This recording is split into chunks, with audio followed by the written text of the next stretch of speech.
let's talk about the 11 books I read this June. And it actually, because June is the month that I have been starting my YouTube channel, a lot of these books have been mentioned already. I would also like to just say, I am using this tripod that like electrically like turns on and like and like straightens and everything, but it has this buzzing sound. When I listen to this video, I can hear it, which is so frustrating because I don't have great quality sound. So now you hear that buzzing sound, so I'm sorry, but it's part of the experience right now. Sorry. It'll be fun. Okay, keep watching. But, okay, so we're gonna put these on the ground. Starting off strong, I read Hello Beautiful by Napolitano. Yes, and I read her other book, Dear Edward, which was really good too. Basically, this is considered the modern day equivalent to Little Women, and you're following, I think there's 3 sisters in here, or 4. I think it's 3 sisters. Yeah, 3 sisters, and the craziness that is their lives, and all of the family drama, and the connection, and how difficult it is working through family issues, having family issues, all of the above. I thought this was really beautiful. The plot is interesting. It really pushed me to have empathy for the characters, because I think that this kind of like the plot in this is not something I would love if it were, not to put any spoilers out there, but if this were a different genre book, this was like a romance book, I would not love this. But because this is about, it's not even found family, but like finding love for the family you have, I mean, it's beautiful. And obviously if you read Little Women, like I know a good amount about it, but heartbreaking aspects to this book, and it really pushes you to forgive and like have compassion and empathy for those you don't want to have compassion and empathy for. And that way, I mean, this was really good. And I like halfway through, I like couldn't put it down, man. And also just the beauty of family. Like I don't know, I have a good sized family, but not crazy large. I know a lot of friends that have really big families, and I don't know that I take time to go visit a lot of them or prioritize my connections with a lot of my family. I'm also just not the most extroverted, which is hard to believe. What? This makes me really just at least love the idea of like having family everywhere, you know? I don't know, there's something sweet about that. So this is my first book of the month. I gave this one, let's check the stats. Oh, I have 4.75.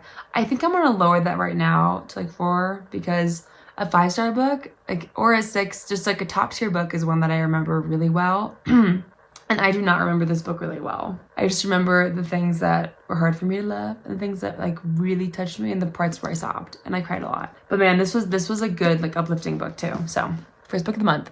I take my tea bag out because my tea bag has oversteeped, so I'm removing it and putting it into a different cup of tea that I finished.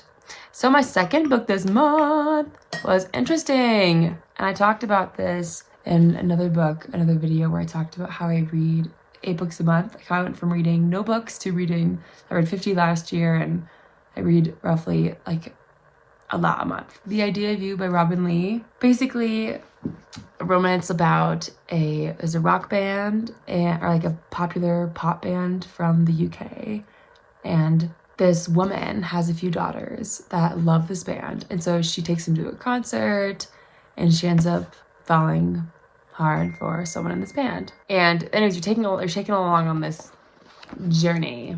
Let me say, the first like quarter was amazing. It's the kind of banter that makes you want to like melt. Like, it's so good. And then I think I did not love the second half or the ending. Like, I think this is a very realist kinda. No, well, maybe it's not. And it like transfers into reality towards the end. I haven't seen the movie yet, and Hathaway is one of my favorite actors, so I need to watch that. But I give this one, oh yeah, I give this one 3 stars. Okay, it's funny because the first, it really grips you. Like, the beginning is so strong, because like what kind of trope is like this age gap romance? I like a good amount, you know, not the kind of age gap that is more common. It was pretty wild. It was pretty wild. I didn't love it. And then I've been pushing the movie away because I want to love the movie. And I really like the actor that plays the male lead, Hayes Campbell, because he was in Red, White, and Royal Blue, and I did not love that movie. I think it was pretty poorly done. But I really like the, one of the male, his character in there, which I can't remember the actor's name. So 3 stars. It was okay. I think if you need something that's like a good palate cleanser, but it was like weird. I don't know. Not a big fan. Next one. I talked about this in another video too because I really love this as the perfect next follow-up romance is Emily Henry's Funny Story. Oh, I love this so much. I thought it was so sweet. I don't know, I also just love, I love a story of an underdog that picks up their crap, gets their life together. And I love the romance books that are not just people falling in love, people getting themselves together, becoming confident, restoring relationships, learning healthy boundaries, doing simple adult things in your 30s, but then loving your life. And what I really love about this book is the main character is really into books, and I'm pretty sure, oh yeah, she has her dream job, which is at a children's library. This is in the little preview, so I'm not spoiling anything. And I just loved the way that Emily Henry talked up having your dream job be working at a children's library, and how beautiful and rich she described this, and just how the importance of that played through the character's role, or the character's life and transition and everything. Amazing. You probably know what this book is. Tiny plot. Girl is engaged to not this man, another man. And that man has a bachelor party, invites his best friend, who happens to be a girl, and is just kidding, I'm in love with her. Leaves her. They're about to get married. Kicks her out of the house. Bye-bye. So she has to move in with her only option available, which happens to be her ex-fiance's now girlfriend. Ex-boyfriend. There's a fun triangle. So she moves in with him. It's really sweet. And there's something also just lighthearted and uplifting about books that don't have some really, really dark pull sometimes. I love a good dark read, but sometimes you want something light and hopeful and just a sweet romance. People lifting themselves up. It feels really good. So 5 stars. And there are a few books I don't have the physical copies of. I'm a big library Kindle girly. And that is the next one. I read Atlas of the Heart by Brene Brown. Non-fiction, I think. I gave this one, I'll give it 4 stars. I don't know. Memoirs I don't rate, but other non-fiction I think I should. I don't know. Doesn't really matter. I think I loved it.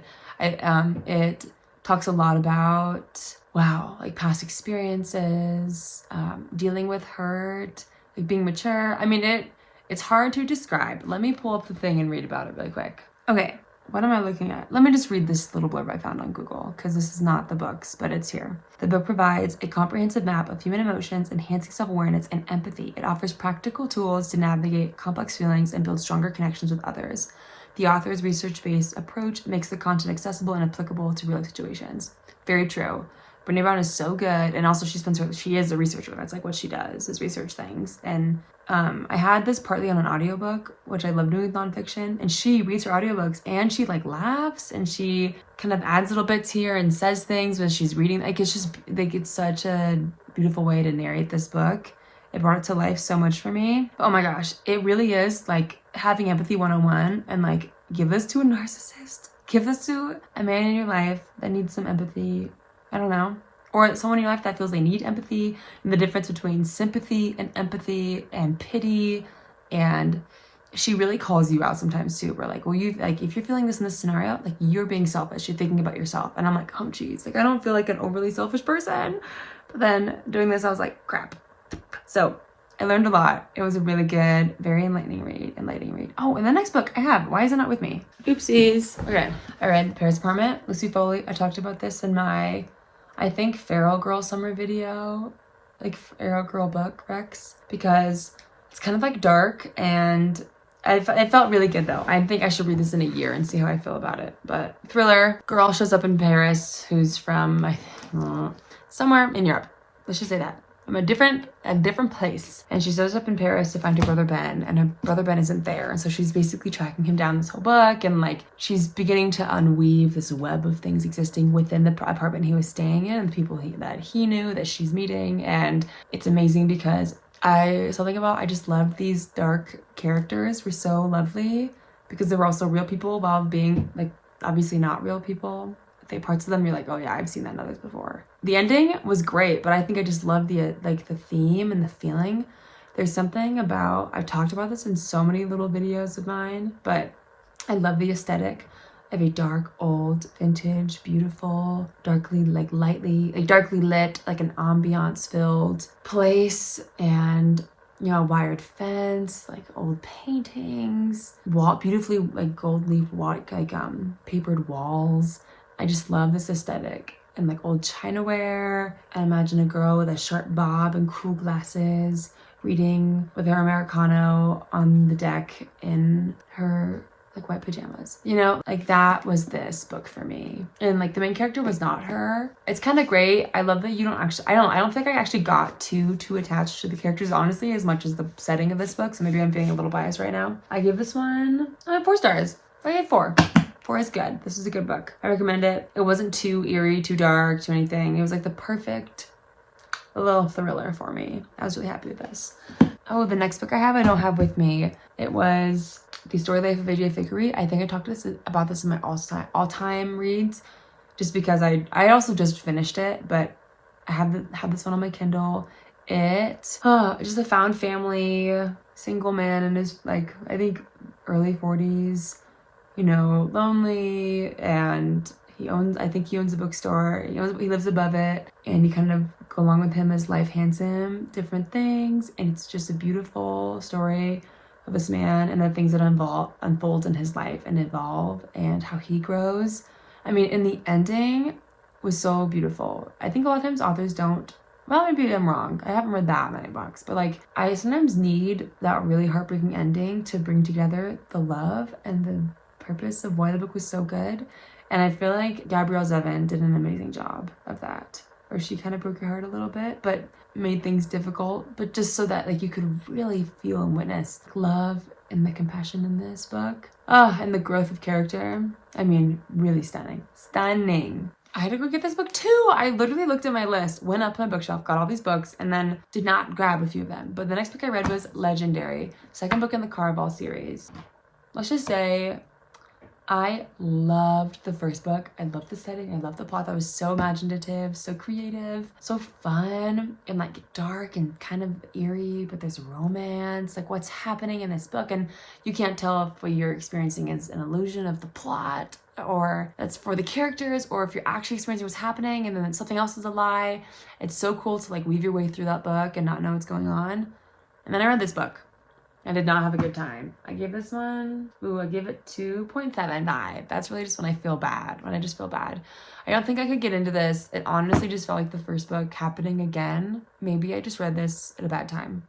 This was happening is I feel bad not liking books because I love books so much, and books have literally made me into a whole new, beautiful, wonderful person, like on the inside. So I feel really bad. I just really did not love this. I love the first book, and maybe that makes sense why. Maybe I should read the third book. Maybe the third book is a lot better. Let me know. I don't know. I did not love this. I loved the first book though. I loved the first book, and maybe I should have read them back to back, and that would have done better. But I did give some space between. I think I read Caraval last month. Yeah, I read Caraval in May. Oh, and I read at the end of April actually. So I'm checking my spreadsheet. We all have a spreadsheet for our books. So anyways, my next book is also a book that I don't have with me. But that was My Year of Rest and Relaxation by Ottessa M. I can't pronounce her last name. And that I really liked. It was so weird. And like, I'm not drinking my tea. Oh my gosh.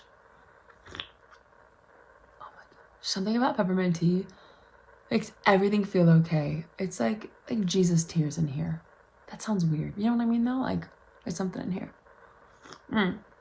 But I really, I loved the weirdness. I loved how dark it was. You hate the character. You don't like what she's doing with her life. This is gonna sound so bad, and bear with me, but it's so validating to watch someone's privileged life be crappy, because then you're like, well, I'm doing a lot better than that. You're like, I'm not doing that. And I also sometimes I just need something weird and eerie, to kind of switch it up a bit and be and enjoy it. I'm not just gonna, all of life isn't sunshine and rainbows. Crappy things happen, and then she basically wants to sleep for a whole year. And she kind of does. And it's just a drug-ridden story of a girl who has money from her family, who is thin and pretty. But what I would say is I think it is triggering for people that have struggled with addictions.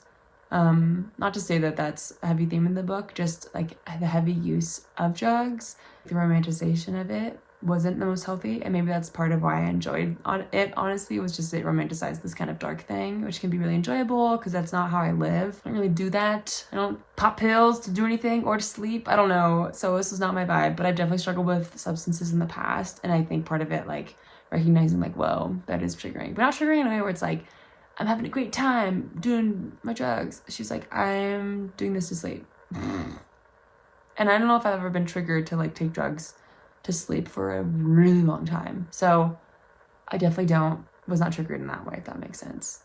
I don't know if I was triggered. It's just kind of like it was so normal in her existence. And like the dishonest, so much of it was just dark. It was just dark. So I'd look up reviews. A lot of people hate this book. That's cool. I think it was so funky that I'm just like so grateful it was written. I love reading these weird, funky reads about women. Like, it also just feels empowering. I don't know. I can't explain it. If you know what I mean, let me know. If you hate it, that's super cool. I get why you hate it. My next book. Oh, finally.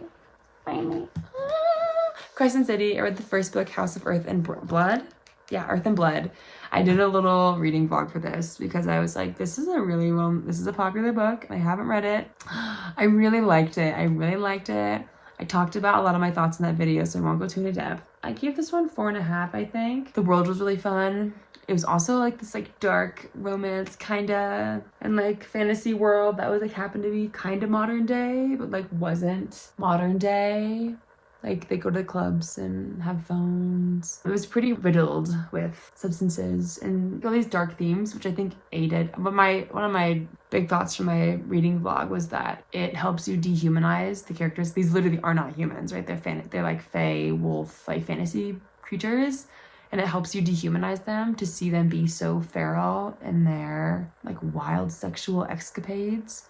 And not to say this book does not go into depth in too many weird sexual things. It just is kind of a heavy theme throughout. And I think it helps you build this like darker view of the people you aren't supposed to like, which is kind of fun. But then it's also included in people you do like. So we're not just demonizing sensuality, which is fun. It's really interesting to write in this way about all the characters. Yeah, I really enjoyed it. I have the second and third book on their way to me. I know these books are so expensive. This was $32. $32. It was so much money for this book, but it was beautiful. I really liked it, and it was long, but I love the big books like this that are laid out where the chapters are short. You're flying through them. I love that the plot was so good. I think that the point where there's a problem, like there's a climax to the issue of the plot. I can't remember the term for this right now. There's a term for this. It'll come to me, or it won't. But there's almost several of those, which is kind of fun. So it's like boom, boom, boom, which I talked about in my video. But it was just fun to be along this roller coaster and not know when it's going to end. And I think if I'm reading some classics right now, and I understand why a lot of people like don't like these books in general, but I think it's such a fun thing to read and just to I love having a voice in the modern reads right now, and like all the books that are popular, like reading them and knowing about them so I'm able to have an opinion is wonderful. And I love a popular book because you just get to see people love about it, and then like it feels good to have an opinion on something that is acclaimed by a lot of people. Okay, next book. Ooh, this one was not good. This one was not a fave for me at all. Oh yeah, no. The Becoming. I read the first book. What was that called? Don't remember. Nora Roberts. She's a classic. But the OG pumps out hundreds of mass market back romance books. And so you always grew up with a Nora Roberts in your house, or there's one in a free library. You find them at used bookstores. I mean, you find like shelves of Nora Roberts. She has so many books, and I'm sure really good. I haven't read a lot of her stuff. I mean, the first book was so sweet. It was kind of like cozy fantasy with some tiny elements of a high risk scenario that felt more low risk just because it was more of a cozier fantasy. You can fall in love with the setting. The plot is well thought out. It's definitely very unique. Kind of traditional fantasy where there's like dragons and things that you stumble upon. But we're not talking about the first book. This is the second book. And I gave it 3 stars. Go me. That's really good. Probably because the ending was really, I like the ending to this. But let's just say, it's almost like she was halfway through writing this book. And it's really cozy and it's moving kind of slowly. It's sweet. And then someone's like, sacrifice children. And you're like, what? Where did that come from? And then it got like weird, dark, really fast. And then that went away. And the positive relationship, this bothered me about the first book too, where the positive relationships in here really were like toxic positivity. Like it's not realistic.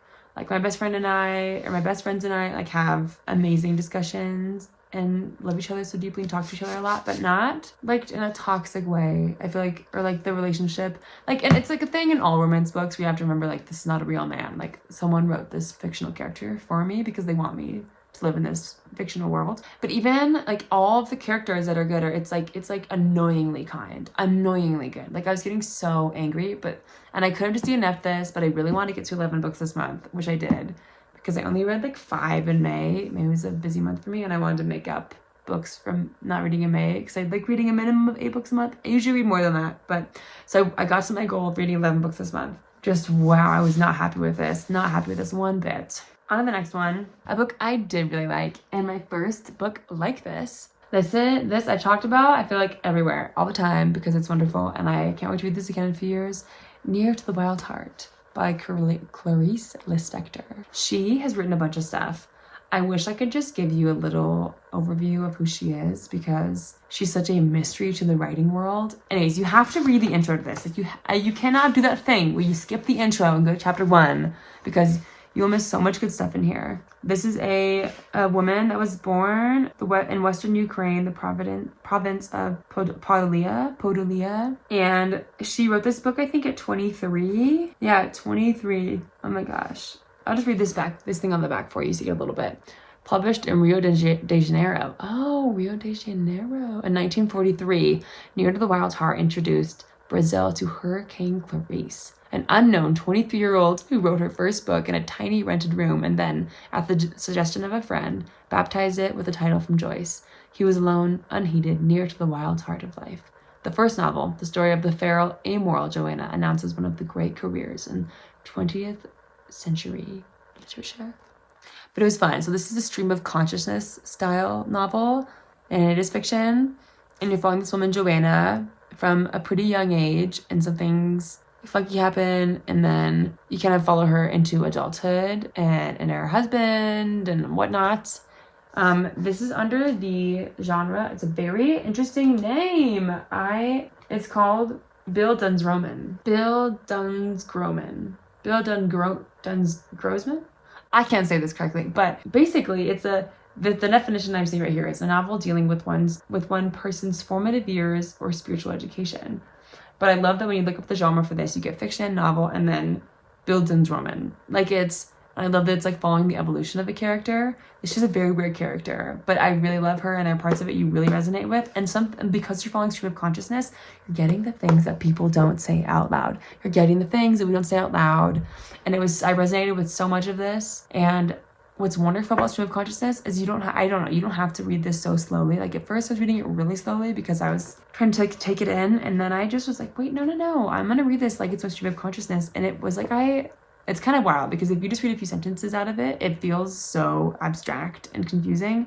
But when you're just continually reading it, it makes so much sense. You pick up the plot like effortlessly. It's almost like she put her stream of consciousness into your mind. But I really liked it. I can't wait to try some more of her stuff. But this is definitely a fun book. Oh my gosh, and the ending is fun. Yeah, I love where the plot went, because it kind of slows down for a second, and then it goes, what? And that's the last book I read this month. I got through like 99.9% of a book that I'll put in my July wrap up, which was Demon Copperhead, the Kingsolver published Pulitzer winner. I remember what year they won the Pulitzer. 23. Oh, I thought it was 22. That's cool. 2023. But I'm not going to talk about that one because I technically finished it on the 1st. So we're not talking about it because that was July. But yeah, those are my 11 books. I hope you enjoyed this. I hope you read a few of these, not all of them. I mean, maybe you can read all of them. Do what you want. Educate yourself. And now I get to drink my whole tea because I keep forgetting I have it. I was like, tea would be a great idea for my video. Anyways, I hope you had fun, and I hope you read some of these. I will see you next time. Bang, bang. Yeah, next time.